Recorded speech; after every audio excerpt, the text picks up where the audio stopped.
Alright, listen up, because this is the kind of news that stops a baseball fan dead in their tracks. One of the greatest arms this game has ever seen just told the world he's done. Not next year. Not maybe, we'll see. Done at the end of this season. Full stop. And before you scroll past this thinking you already know the story, stick with me, because there's a second layer to this that's got the entire baseball world arguing. And it involves a decision Major League Baseball made in almost the exact same breath as this farewell.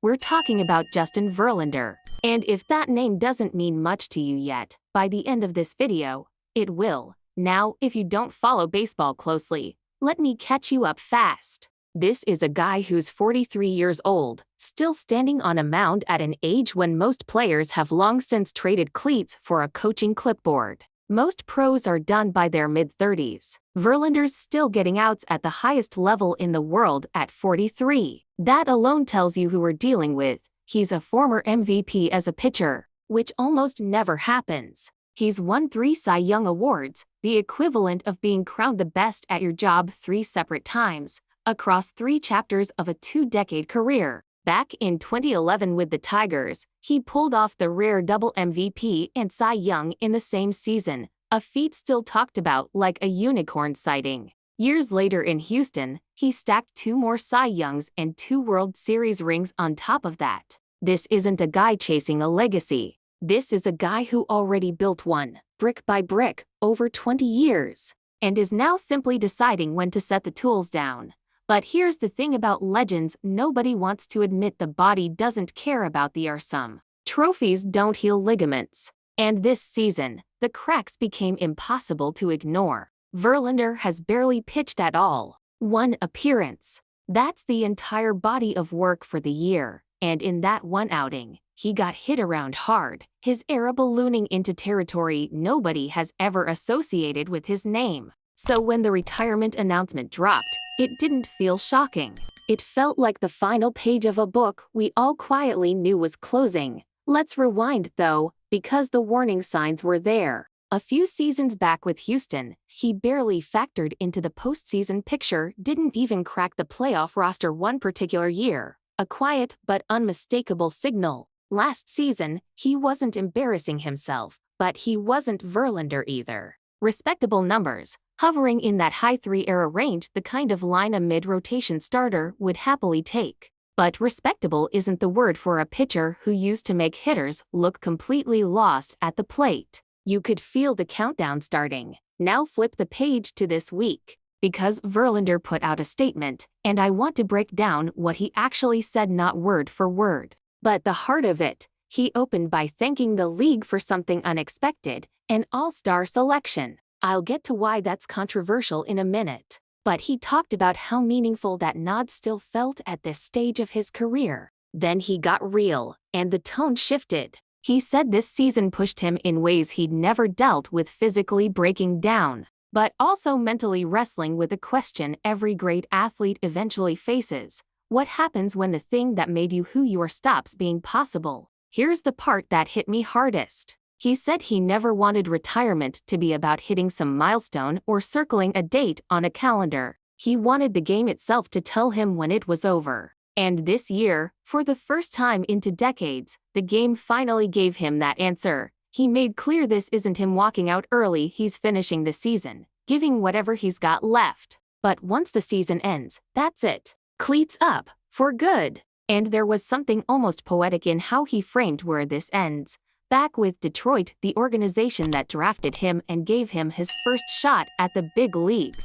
Full circle doesn't begin to cover it. He closed by thanking practically everybody who touched his career: teammates, coaches, even the clubhouse staff, and then turned it personal, thanking his wife for standing beside him through every rehab stint, every rough patch, every triumphant night. It's the kind of ending you write when you know exactly how lucky you got to play this long. And the internet responded instantly. His own brother posted about how proud he was. Astros fans flooded in with tributes, trophy photos, thank you for everything messages, people calling him an Astros icon for life. And look, that's earned. The man delivered a championship to a fan base that waited generations for one. Now here's where this story takes a hard left turn.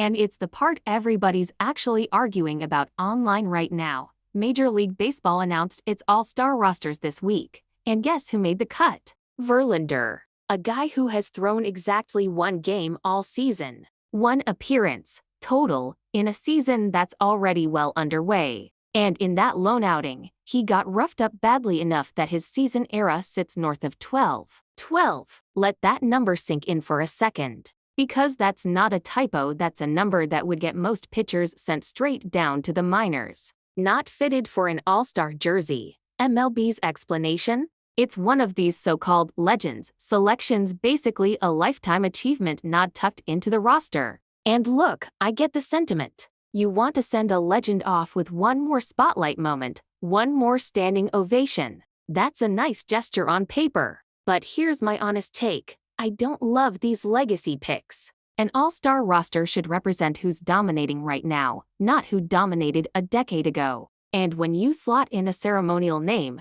you're quietly bumping a player who earned that spot with their arm this year. Somebody has to sit home so a farewell tour can happen. That's the uncomfortable part nobody likes saying out loud. And that's exactly what fans are furious about. Picture this for a second. Because it really puts the whole thing in perspective. Somewhere out there is a pitcher sitting at 9 wins and 1 loss with an ERA hovering around 2.2, an absolute monster of a season by any measure, and that guy is sitting at home watching a pitcher with a 12-plus ERA get the call instead. That's not a small gap. That's not, well, it's close either way. That's the kind of decision that makes even patient, reasonable fans throw their hands up in the air, and the reactions online were brutal. And honestly, some of them were pretty funny too. One fan joked that this should basically be the "please, for the love of the game, retire already" award. Another cracked that he's not really there to pitch, he's there to ceremonially throw out a first home run like it's an honorary first pitch,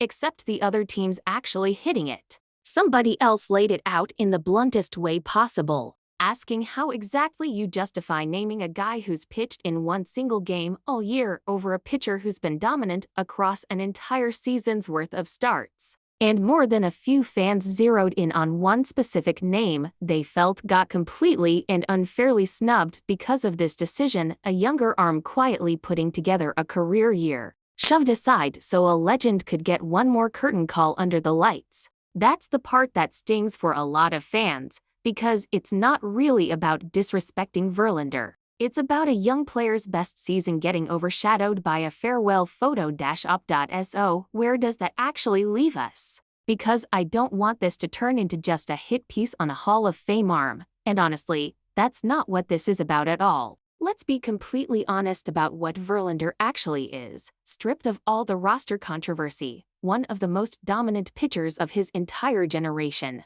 Full stop, no asterisk needed. When Houston traded for him back in 2017, even the most optimistic Astros fans in the world did not expect what happened next. He didn't just settle in and become a solid rotation piece, he went on an absolute tear down the stretch, running an ERA so low it genuinely looked like a printing error. And he helped drag that team kicking and screaming all the way to a championship that franchise had waited a long, long time for. His World Series track record wasn't always pretty across the full arc of his career. There were rough outings, tough losses, moments that stung. But in 2022, he finally got the signature World Series win that had eluded him for years, closing a loop that had bothered him for a long time. That's not a small footnote. That's the kind of redemption arc you genuinely can't script. The kind that makes you appreciate longevity in a sport that chews people up and spits them out by their early 30s.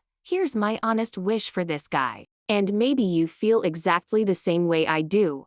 I genuinely hope the Hall of Fame finds a way to honor both halves of his career instead of forcing him to pick a single hat for that plaque. Because realistically, when you strip everything else away, he built 2 separate Hall of Fame caliber runs with 2 completely different organizations, in 2 completely different eras of his own career. That almost never happens in this sport. Most pitchers get one great chapter if the baseball gods are kind to them. This guy somehow got 2 full, complete, trophy-filled chapters. So yeah, the show is closing. But what a show it was! 2 decades, 3 Cy Youngs, an MVP trophy that pitchers almost never sniff, 2 World Series rings, and a farewell tour that somehow still has people arguing before it's even over. That's not a bad way to go out. What do you think? Does he deserve that all-star nod as a farewell gift, or should that spot have gone to someone actually earning it this season?